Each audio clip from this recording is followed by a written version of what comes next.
You choose to celebrate him, you would like to have on a Hulkamania shirt. I would like to never be have anything to do with Hulk Hogan in my life because of what Jamil said. I read the entire exchange that he was having about that boyfriend of his daughter. None of that. That wasn't like kind. That wasn't. He wasn't using the N-word in some sort of jovial way. It was really derogatory, not just about him, but about all black people. He used the N-word with the S on it. All black people. Am I racist? He says at one point. Yes, I am, to a certain degree. F N-words. I'm done at that point. I'm checked out. You can wear as many Hulkamania shirts you want to. I don't want to sit next to you when you wear it. I'm checked out. I mean, Hulk Hogan did not accidentally use a slur in a heated moment he later regretted. He sat in a recorded conversation and asked himself, "Am I racist?" and answered, "Yes, to a certain degree." Then continued. Charles Blow read every word of that exchange. His conclusion was not complicated. A man who expresses that level of contempt for black people's existence is not a man who made a mistake. He is a man who showed you who he was. We are breaking down the panel that tried to have the art versus artist debate about Hulk Hogan. And the moment Charles Blow made clear that some character flaws are not footnotes, they are the story. Let's get into it. The wrestling legend died this week at the age of 71, and some Americans posted messages of tribute, but others highlighted his controversies, including his past use of racial slurs. One columnist writing, "His legacy isn't complicated, it's simple. Hulk Hogan's racism is character-defining, no matter what came before it, and it's inextricable from any story there is to tell about the man himself, regardless of the memories he provided along the way." Jamal, you think that's fair? I think it's very fair. Listen, people have complicated legacies. Everybody has done something. That doesn't mean that it needs to be the headline. But I think it's a little different with Hulk Hogan. Like a lot of young people of a certain time, I was a Hulkamaniac. I loved Hulk Hogan. I used to practice the leg drop in my living room. Like, I was a really big fan. And so the level of disappointment and disgust that I felt hearing him not just use the N-word repeatedly, but showing a particular disgust for black people.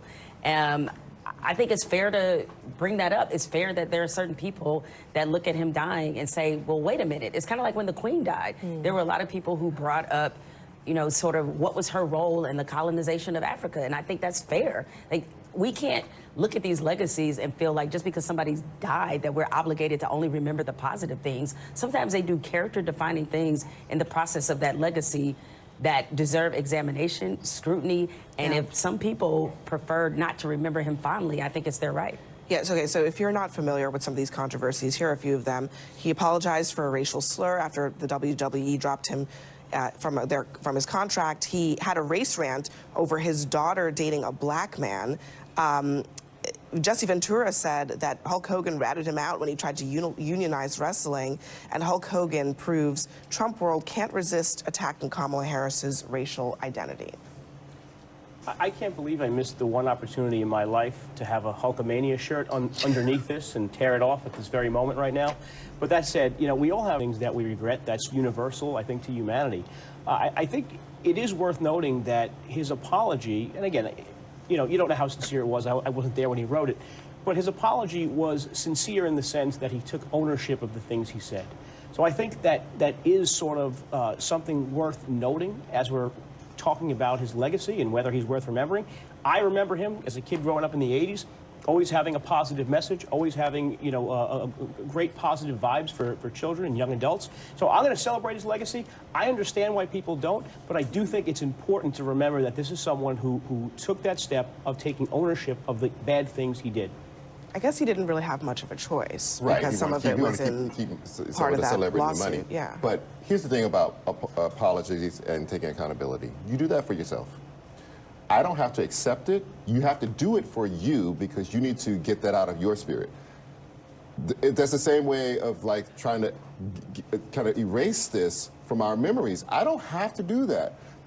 You choose to celebrate him, you would like to have on a Hulkamania shirt. I would like to never be have anything to do with Hulk Hogan in my life because of what Jamil said.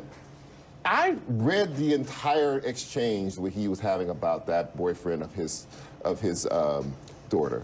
None of that. That wasn't like kind. That wasn't, he wasn't using the N-word in some sort of jovial way. It was really derogatory, not just about him, but about all black people. He used the N-word with the S on it.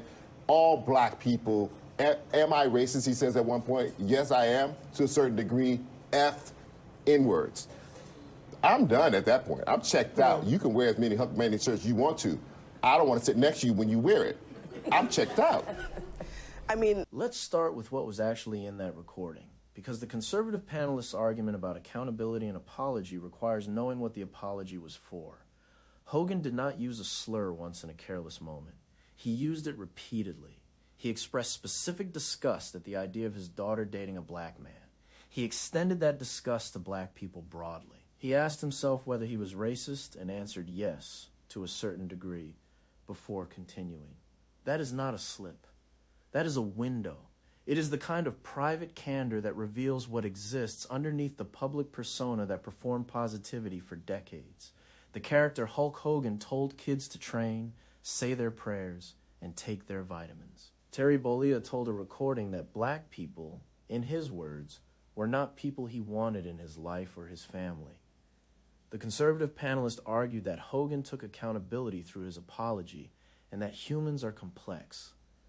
Both of those things can be true simultaneously, and neither of them obligates anyone to accept the apology or celebrate the legacy. Charles Blow made this point with surgical precision. An apology is something you do for yourself. You do it to clear your spirit. You do it to manage the consequences of what you said.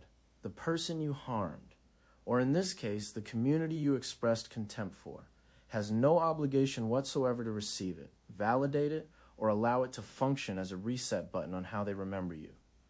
Hogan did not have much of a choice about apologizing once the recording leaked. The WWE had already dropped him. The apology was not voluntary accountability. It was damage control. And damage control is not the same thing as transformation. The art versus artist debate that the panel opened is one of the most genuinely difficult conversations in cultural criticism. And this panel engaged with it more honestly than most. Bill Cosby, R. Kelly. The names came up because they are the clearest examples of the problem. What do you do with the music, the performances, the cultural memories that were real and meaningful, when the person who created them is revealed to be someone who caused profound harm or harbors profound contempt for specific communities? There is no clean answer. Jamal said he grew up a Hulkamaniac and practiced the leg drop in his living room. That memory is real. The joy was real. And the contempt in that recording is also real. Both things exist simultaneously in the same person. Charles Blow drew the distinction that matters most for how you navigate that complexity. There is a difference between mistakes and character. A mistake is something you did that conflicts with who you are. Character is who you are. What Hogan's recording revealed was not a mistake. It was not an isolated incident he clearly regretted at the time. It was a sustained, detailed expression of contempt that he articulated to himself in private when there was no audience to perform for. That is character. And when you understand that the private person held that much contempt for black people's existence, the public persona of the Hulkster, the positive messages, the Hulkamania, the hero mythology, takes on a different quality. It does not become meaningless, but it becomes incomplete as a description of who the man actually was. The Republican Party's embrace of Hogan deserves its own examination because it did not happen despite what was in that recording. It happened with full knowledge of it. Trump rallies, campaign events, public celebration. The party that has used DEI as a coded accusation of incompetence against black professionals, that platformed a figure who said he would not fly on a plane with a black pilot, that described immigrants as poisoning the blood of the nation, found in Hogan exactly the kind of cultural icon that signals to a specific portion of its base what it actually values. The Hulk Hogan rehabilitation tour within Republican politics was not a story about forgiveness. It was a story about political utility. Stuff. First of all, I mean, a lot of people might say, let's not even talk about this. He just passed away, what have you. But he's a public figure. I mean, do you think it's fair to bring this up? You know, people are always going to bring things up like this, Abby, and you choose to either accept it and talk about it or you choose not to. there's no secret. I mean, humans are very complex people, and sometimes we make mistakes. Sometimes we say things that we wish we wouldn't have said, and we do apologize, or some people just don't apologize, and they move forward. They don't care. But I want to choose the legacy of Hulk, like you brought it up at the beginning. I mean, this icon, this wrestler who brought all these young individuals to wrestling, and now that he's passed, people are going to question it. For me, he's always going to be a legend. He's going to be the Hulkster, the Hulkamania, all that stuff. And Charles has his choice to be against that, and I respect you immensely for that, Charles. But for me, he's a legend. I want to celebrate him. I've had a lot of positive feedback in my social media on Hulkster, and may he rest in peace. Can I just play professional wrestling? And he framed it this way. I'm curious what you all think about this framing. One of the things that's complicated about wrestling is, where does the character end and the real person begin? We're talking about a guy named Hulk Hogan. That wasn't his real name, as you mentioned at the top. It was Terry Bollea. So I would say that Terry Bollea probably made a lot of mistakes in his life, probably a lot of things that he probably regretted at the end. But Hulk Hogan as a character, there's no doubting the legacy of what he was able to do for the professional wrestling business. It's not just him, right? There are plenty of people. There's Bill Cosby, the man, and then the character that he played. I mean, this is a common problem that we find ourselves in as a society with these people who are deeply flawed. What is the sort of old adage you talk about, separating art from artists? I mean, there are plenty of musicians that have done horrible things and have exposed themselves as being horrible people. And we often grapple with, well, what does that leave me in terms of how I feel about the music? I mean, you know the name that comes to mind that I don't need to say. Exactly. R. Kelly, Michael Jackson. Yes. You could go on and on and on. There's a lot of even people. Ozzy Osbourne, who died this week. Correct. And even most recently, Puff Daddy, right? Where you're dealing with like what they might have meant to a time in your life versus the man or the person they expose themselves to be. As I said, like I think that this is the part about legacies that is pretty much universal. Like a lot of them are complicated. There are going to be very few people who pass away where we can say 100% that person was a stand-up person all the time. But there is a difference between mistakes and there's a difference between character. And I think what Hulk Hogan exposed to us was character, was a deep character flaw. Like, it would have been one thing if he mistakenly used a slur, but he doubled down in such a way that it leads me to believe that he did not even care for the existence of black folks. Like that was the difference. And that is why when you see him parading around the way that he was and being celebrated by the Republican Party, it just... What this panel ultimately landed on, and what Charles Blow articulated most clearly, is that how we remember public figures after their deaths is not a courtesy we owe them. It is a choice we make about what we value. Choosing to remember only the leg drops and the Hulkamania and the positive messages is a choice. Choosing to reckon honestly with what the man expressed in private about the people he shared a country with is also a choice. Neither of those choices is wrong as a personal decision.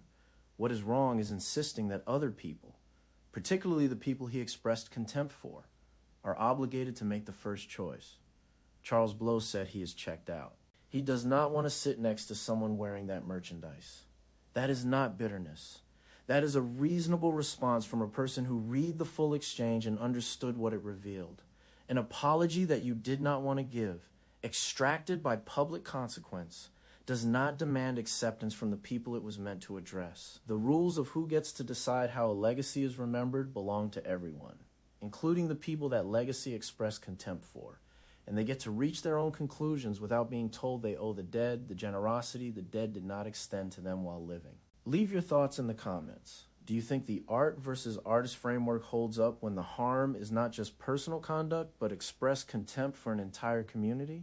And what does the Republican Party's embrace of Hogan tell you about whose contempt it finds politically useful? Subscribe to the debate, Chaz. We will keep having the conversations that some people would prefer to skip because someone just died.